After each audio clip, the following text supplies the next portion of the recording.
अस्सलाम वालेकुम। Channel gentleman vlog के साथ मैं मोहम्मद शुएब। जैसा कि हम लोगों ने अपने लास्ट लेक्चर नंबर 7 के पार्ट 1 और पार्ट 2 में प्रोजेक्ट मैनेजमेंट के कंपोनेंट्स को डिस्कस किया था कि प्रोजेक्ट मैनेजमेंट में हम लोगों ने कौन कौन से हमारे कंपोनेंट्स होते हैं प्रोजेक्ट मैनेजमेंट के, जिसमें हम लोगों ने project management process groups, project management knowledge areas, work performance data, information और रिपोर्ट कि वो कैसे क्रिएट होती हैं, क्यों क्रिएट होती हैं, और हम लोगों ने डिस्कस किया था कि टेलरिंग प्रोसेस क्या होता है और पिमबॉक गाइड के अंदर टेलरिंग प्रोसेस कैसे उनको डिस्क्राइब किया गया है, वो हमने चीज़ डिस्कस की थी।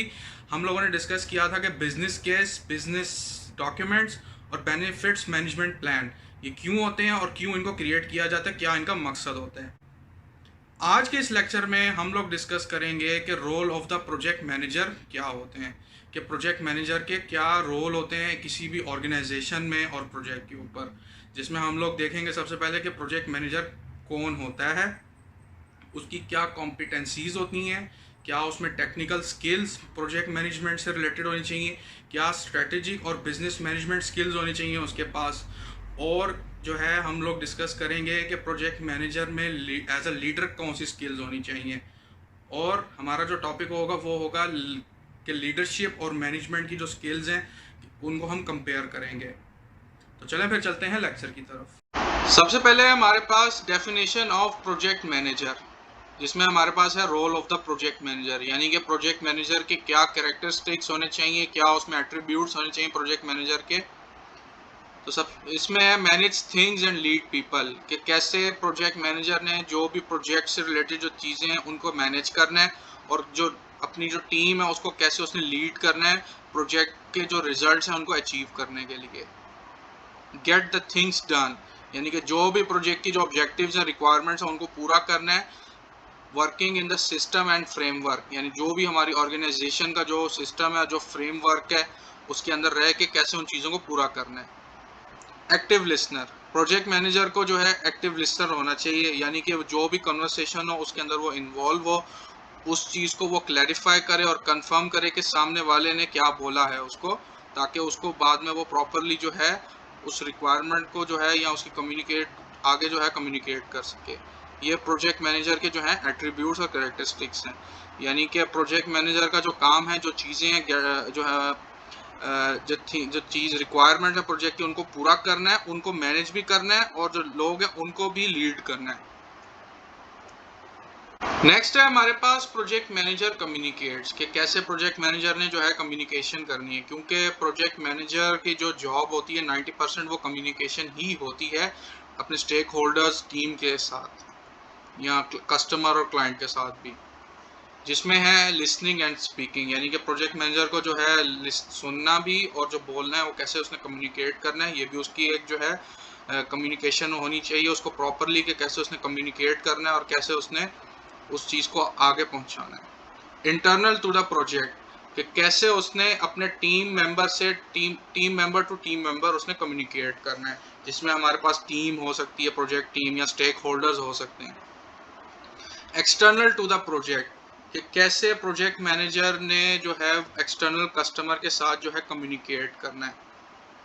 कम्युनिकेट यानी कोई कम्युनिटी के साथ या जो कोई इंस्पेक्शन के लिए कोई इंस्पेक्टर आता है उसके साथ कैसे कम्युनिकेट, जो ऑर्गेनाइजेशन से या प्रोजेक्ट से जो बाहर के होंगे उनके साथ कैसे उसने कम्युनिकेट करना है। ये फिर नेक्स्ट है हमारे पास फॉर्मल कम्युनिकेशंस। ये फॉर्मल कम्युनिकेशंस में क्या है, हमारे पास जो रिपोर्ट्स होती हैं और प्रेजेंटेशंस होती हैं, कि प्रोजेक्ट मैनेजर ने कैसे जो है फॉर्मल कम्युनिकेशन के थ्रू जो है वो कम्युनिकेट करना है, जिसमें हमारे पास रिपोर्ट्स होती हैं और प्रेजेंटेशंस होती हैं। नेक्स्ट है इनफॉर्मल कम्युनिकेशंस, कि जो कैसे जो है इनफॉर्मल कम्युनिकेट करना है, जिसमें हमारे पास ईमेल्स हो सकती हैं, हॉलवे मीटिंग्स हो सकती हैं, यानी कि और हमारे पास एड हॉक मीटिंग्स हो सकती हैं। हॉलवे क्या होती हैं हमारे पास, कि मिडल ऑफ द हॉलवे, यानी कि कहीं भी खड़े होके जो है बस मीटिंग स्टार्ट हो गई, जिसको मीटिंग स्टार्ट हो गई तो उसको हॉलवे मीटिंग कहते हैं। एड हॉक मीटिंग क्या होती है, कि जो एक अनप्लान्ड मीटिंग्स होती हैं, कि कैसे प्रोजेक्ट मैनेजर कम्युनिकेट करना है। Vertical communications, follow the organisational chart, यानी कि जो हमारी ऑर्गेनाइजेशन का चार्ट होता है वर्टिकल में उसको फॉलो करके कम्युनिकेट करना है प्रोजेक्ट मैनेजर ने। नेक्स्ट है हमारे पास हॉरिजॉन्टल कम्युनिकेशंस, कि कैसे जो है डायरेक्टर टू डायरेक्टर या project manager to project manager जो है कम्युनिकेशन करनी है। यानी कि इसमें हम ऑर्गेनाइजेशन चार्ट जो है वर्टिकल फॉलो नहीं करेंगे, इसमें हम लोग हॉरिजॉन्टल करेंगे, यानी कि मैनेजर टू मैनेजर हम लोग जो हैं इसके अंदर जो कैसे हम लोगों ने कम्युनिकेशन करनी है। कम्युनिकेशन इज क्रूशल, कम्युनिकेशन एक बहुत ज़रूरी चीज़ है। यानी कि उसमें हमारे पास क्या है, हम कम्युनिकेशन में सेंडर रिसीवर मॉडल है, कि कैसे जो है हम लोगों ने अपनी जो एक मैकेनिक्स है कि कैसे हम लोगों ने जो है किसी कोई चीज़ जो है किसी कम्युनिकेट करना है दूसरे अपने किसी स्टेक होल्डर्स के साथ, टीम होल्डर के साथ, और उसको जो है हम लोगों ने क्लैरिफाई करना है कि वो चीज़ उसने उसको पहुंच गई है और उसने उस चीज़ को अंडरस्टैंड कर लिया है। मीडिया कलेक्शन, कि हम लोगों ने कौन सा जो है हम लोगों ने जो है कौन सी टाइप यूज़ करनी है, हम लोगों ने फॉर्मल रिपोर्ट्स यूज़ करनी है या हम लोगों ने कोई प्रिंट आउट देने हैं कोई ईमेल्स के थ्रू या कॉल के थ्रू, या हम लोगों ने कोई जो है प्रेस रिलीज करना है, कि कैसे किस मीडिया में हम लोगों ने उनसे कम्युनिकेट करना है। स्टाइल क्या होना चाहिए, यानी कि पीएम प्रोजेक्ट मैनेजर का क्या टोन हो, उसकी क्या उसके वर्ड हो हम लोगों ने जो यूज़ करने हैं as a project manager. Presentation,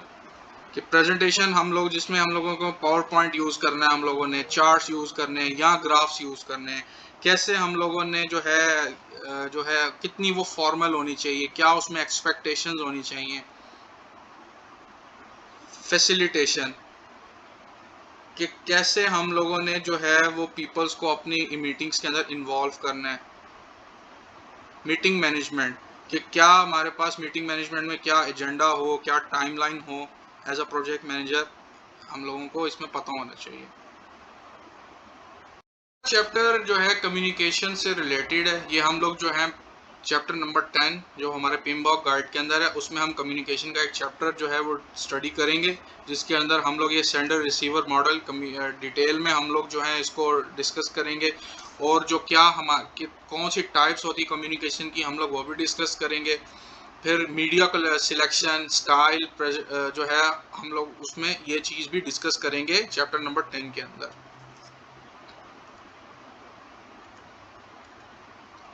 next है प्रोजेक्ट मैनेजर निगोशिएट्स।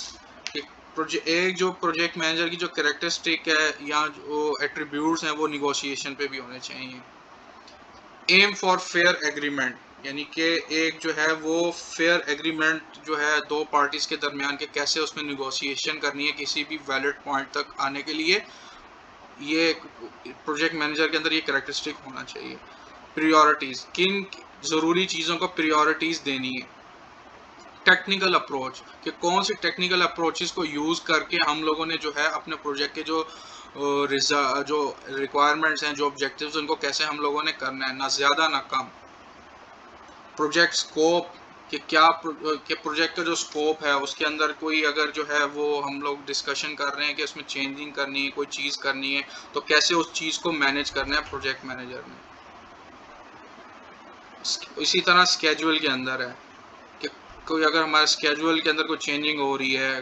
तो हम लोग, क्योंकि अगर हमारा स्कोप चेंज होता है तो ज़ाहिर है स्कोप चेंज होने के साथ हमारी टाइमलाइन भी चेंज होगी, हमारी कॉस्ट भी चेंज होगी। तो इन सारी चीज़ों को प्रोजेक्ट मैनेजर ने निगोशिएट करना होता है इन सब चीज़ों के अंदर सारे इम्पैक्ट जो हैं उसको निकाल के। वेंडर टर्म्स एंड कंडीशंस, यानी कि प्रोक्योरमेंट से रिलेटेड कैसे वेंडर्स के साथ जो टर्म्स एंड कंडीशंस हम लोग सिलेक्ट करते हैं कोई भी कॉन्ट्रैक्ट करने के लिए तो कैसे उसमें निगोशिएट करना है। Project team member assignments and schedules, कि कैसे जो प्रोजेक्ट की जो टीम मेंबर है उनको कैसे कोई वर्क जो है असाइन करना है, उनको क्या टाइमलाइंस देनी है।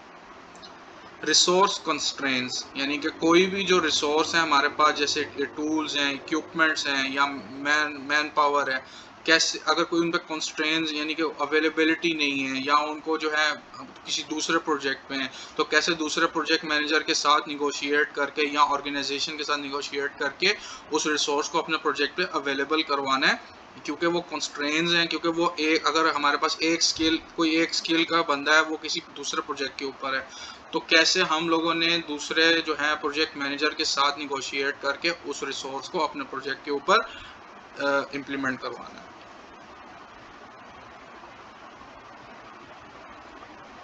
प्रोजेक्ट मैनेजर्स प्रॉब्लम सॉल्विंग, एक जो प्रोजेक्ट मैनेजर की जो एबिलिटी जो स्किल होनी चाहिए कि प्रॉब्लम सॉल्विंग होनी चाहिए, कि कैसे उसने प्रॉब्लम को जो है आइडेंटिफाई करना है, उसके जो रूट कॉज एनालिसिस है उनको करना है, फिर उसके जो कॉजेज हैं उनको ट्रीट करना है, सिम्टम्स को नहीं करना, जो कॉजेज होंगे सिर्फ उन्हीं को हम लोगों ने ट्रीट करना है एज अ प्रोजेक्ट मैनेजर। जो भी प्रॉब्लम होगी सिर्फ उसी पे जाना है, उसको सॉल्व करना है। और don't go to management with a solution, यानी कि अगर हमारे पास बाज़ औक़ात हमारे पास ऐसा भी होता है कि वो प्रॉब्लम्स हम लोगों से सॉल्व नहीं होती एज अ प्रोजेक्ट मैनेजर, तो हम लोगों को मैनेजमेंट के पास जाना पड़ता है। तो हम लोगों के पास उस जो प्रॉब्लम है उसका एक अल्टरनेटिव भी होना चाहिए डिफरेंट ऑप्शंस के साथ, ताकि हम वो अपनी मैनेजमेंट को बता सकें कि हमारे पास ये अल्टरनेटिव्स हैं सॉल्यूशंस के साथ, तो हम लोग इसमें से कौन सी चीज़ को किसको कैसे इम्प्लीमेंट करें। Project manager influences stakeholders influences, कि कैसे प्रोजेक्ट मैनेजर के ऊपर जो है स्टेक होल्डर के इन्फ्लुएंसेस होते हैं। Project team leads and directs the team, कि कैसे जो है प्रोजेक्ट जो स्टेक होल्डर का जो इन्फ्लुएंस है वो प्रोजेक्ट मैनेजर के ऊपर होगा, कि कैसे उसने टीम को लीड करना है और कैसे उसने डायरेक्ट करना है। ऑर्गेनाइजेशनल मैनेजर्स, कि कैसे जो है हम प्रोजेक्ट मैनेजर ने जो डिफरेंट मैनेजर्स हैं हमारे ऑर्गेनाइजेशन के अंदर उनके साथ जो है वर्क करना है, और जो हमारे जो ऑर्गेनाइजेशन में जो रिसोर्सेज अवेलेबल हैं किसी भी प्रोजेक्ट पे हैं, तो हम लोगों ने कैसे उनके साथ निगोशिएट करके हम लोगों ने वो रिसोर्सेज अपने प्रोजेक्ट के ऊपर लेके आने हैं। इसी तरह हम लोगों को जो है वो काम करना पड़ता है प्रोजेक्ट मैनेजमेंट ऑफिस के साथ। हमारे पास उसमें प्रोजेक्ट मैनेजमेंट ऑफिस में जो टाइप्स थी, डायरेक्टिव, सपोर्टिव और कंट्रोलिंग, के कैसे हम प्रोजेक्ट मैनेजर ने उनके साथ काम करना है, या जो रिसोर्सेज हैं, टेम्पलेट्स हैं, फॉर्म्स हैं, उनको कैसे अपने प्रोजेक्ट में एक्सेस करना है। Steering committee report on the project status and progress, steering committee कौन सी होती है, जो हमारे पास before the start of the project जो है काम कर रहे होते हैं, वो हमारे प्रोजेक्ट के जो है KPIs जो है फिक्स करते हैं कि कैसे रिपोर्टिंग करनी है, क्या उसमें प्रोजेक्ट में क्या ऑब्जेक्टिव्स होने चाहिए, क्या स्कोप होना चाहिए। तो ये प्रोजेक्ट उनका इन्फ्लुएंस भी प्रोजेक्ट मैनेजर के ऊपर होता है। इसी इसी का जो ऑपोजिट है कि प्रोजेक्ट मैनेजर का इन स्टेक होल्डर्स जो इन्फ्लुएंसेस हैं, यानी कि टीम के ऊपर, ऑर्गेनाइजेशनल मैनेजर्स या PMO के ऊपर भी प्रोजेक्ट मैनेजर का भी इन्फ्लुएंस होता है। इन्फ्लुएंसिंग द प्रोजेक्ट, जिसमें हमारे पास कम्युनिकेशन स्किल्स होती हैं, पॉजिटिव एटीट्यूड और पॉजिटिव प्रोजेक्ट लीडरशिप होनी चाहिए। कि PM की जो जॉब है वो 90% जो है वो कम्युनिकेशन है, तो PM as a project manager जो है वो हमारे पास जो है कम्युनिकेशन स्किल्स जो है हमारे पास जो है एबिलिटी होनी चाहिए कि कैसे हम लोगों ने कम्युनिकेट करना है। अगर हम लोग किसी चीज़ को निगोशिएट कर रहे हैं तो हम लोगों को उसको कैसे प्रॉपर वे में कॉम्पिटिटिव उसमें आर्ग्यूमेंट्स देने हैं उसके अंदर, ताकि हम लोग प्रॉपरली कम्युनिकेट कर सकें। एक पॉजिटिव जो है एटीट्यूड होना चाहिए प्रोजेक्ट अपनी टीम के साथ, अपने स्टेक होल्डर ऑर्गेनाइजेशंस के साथ, ताकि वो हमारे प्रोजेक्ट पे अच्छा इन्फ्लुएंस हो उसका। इन्फ्लुएंसिंग द ऑर्गेनाइजेशन, कि कैसे जो है ऑर्गेनाइजेशन जो है इन्फ्लुएंस करती हैं, जिसमें हमारे पास पॉलिसीज़ होती हैं कि हम लोगों को इसमें पॉलिसीज़ में डिफरेंट जो है फ्लेक्सिबल रहना पड़ता है एज़ पर द कंडीशंस। क्या मोड ऑफ ऑपरेशन होना चाहिए, कि हम लोगों ने काम कैसे करना है। अंडरलाइन कल्चर, कि क्या कल्चर है हमारी ऑर्गेनाइजेशन का, ये भी प्रोजेक्ट के ऊपर इन्फ्लुएंस करता है। पॉलिटिकल अलायंसेस, कि जो भी पॉलिटिकल कैपिटल्स हैं या अलायंसेस हैं या कोई जो पॉलिटिकल क्लाइमेट है वो कैसे हमारे प्रोजेक्ट के ऊपर जो है वो जो प्रोजेक्ट मैनेजर के ऊपर इन्फ्लुएंस करता है। कॉन्फ्लिक्टिंग इंटरेस्ट, यानी कि बहुत सारे जो है इंटरेस्ट कॉन्फ्लिक्ट्स होते हैं, कि बाज़ औक़ात ऐसा होता है कि काम अगर हम लोगों ने सुबह करना है, कुछ लोग बोलते हैं हम लोगों ने शाम को करना है, तो यानी कि वो कॉन्फ्लिक्ट रहता है, तो उस कॉन्फ्लिक्ट को वो उसका जो इन्फ्लुएंस है वो प्रोजेक्ट मैनेजर के ऊपर भी पड़ता है। पावर स्ट्रगल्स, कि कैसे जो है, क्योंकि पावर स्ट्रगल में क्या है, ये हमारे पास जो है मोस्ट फेवरली हमारे पास जो है बैलेंस मैट्रिक्स, जो ऑर्गेनाइजेशन की जो टाइप है उसके अंदर ये ज़्यादा वर्क करता है कि हमारे पास उसमें हम लोग जो फंक्शनल मैनेजर होता है और जो प्रोजेक्ट मैनेजर होते हैं, उन दोनों के पास जो है शेयर पावर होती है, यानी कि दोनों के पास एबिलिटी जो होती है, अथॉरिटी होती है प्रोजेक्ट के बजट को मैनेज करने की और रिसोर्सेज को। तो उसमें जो है वो भी चीज़ जो है इन्फ्लुएंस करती है प्रोजेक्ट मैनेजर को।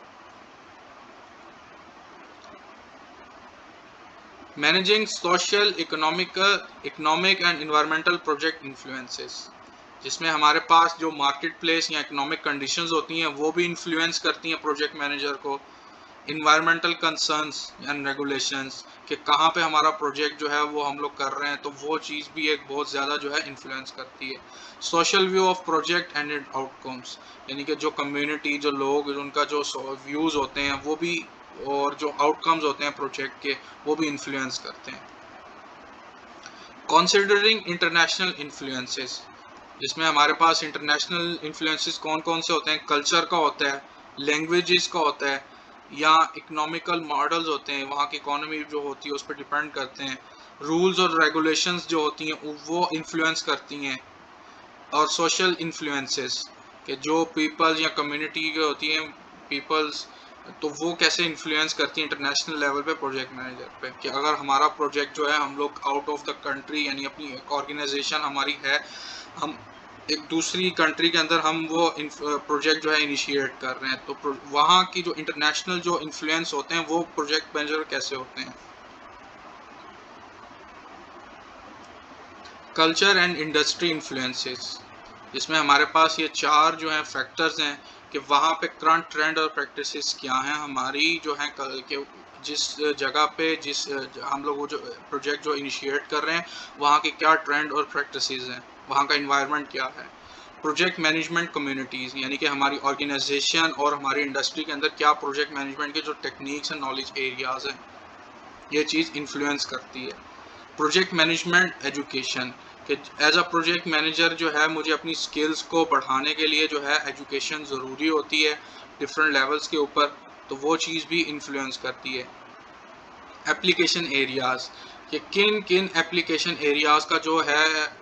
इन्फ्लुएंस होता है लोगों के ऊपर और जो है कम्युनिटी के ऊपर, स्टेक होल्डर्स के ऊपर, तो एज अ, तो वो चीज़ कौन कौन सी एप्लीकेशन एरियाज़ के अंदर, तो वो प्रोजेक्ट मैनेजर को भी इन्फ्लुएंस करते हैं।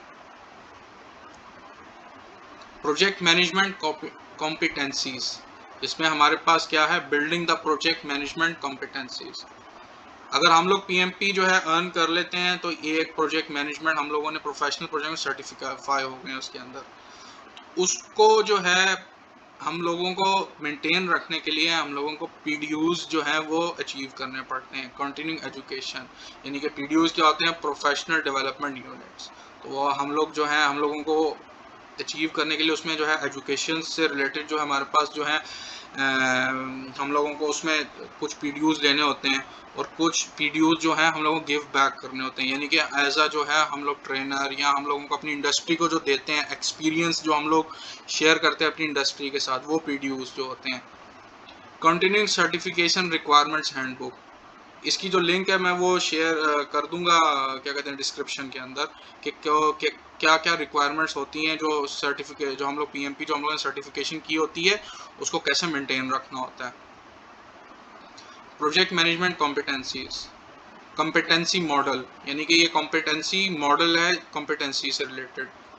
जिसमें हमारे पास सबसे पहले है अनकॉन्शियसली इनकॉम्पिटेंट, यानी कि हम लोग जो हैं वो बिल्कुल उस चीज़, यानी कि वो स्किल हमें जो है पता ही नहीं है, उस चीज़ का ही नहीं हमें पता, तो वो हमारे पास स्किल ही नहीं है। यानी कि जो एक चीज़ मार्केट में अवेलेबल है या इंडस्ट्री किसी कोई टेक्नोलॉजी है, हमें उसका पता ही नहीं है, तो जाहिर है हम लोगों को उसकी स्किल्स का भी पता नहीं होगा, यानी कि इसको हम अनकॉन्शियसली इनकॉम्पिटेंट बोलेंगे। कॉन्शियसली इनकॉम्पिटेंट क्या है, मुझे पता है कि वो टेक्नोलॉजी मार्केट में मौजूद है, लेकिन और मुझे ये भी पता है कि मेरे पास वो स्किल नहीं है, तो उसको हम कॉन्शियसली इनकॉम्पिटेंट बोलेंगे। कॉन्शियसली कॉम्पिटेंट, यानी कि मैं इसके अंदर जो हूँ वो स्किल को सीखूंगा, उसको फिर प्रैक्टिस करूंगा, जो भी वो किसी भी चीज़ या टेक्नोलॉजी रिलेटेड होगी।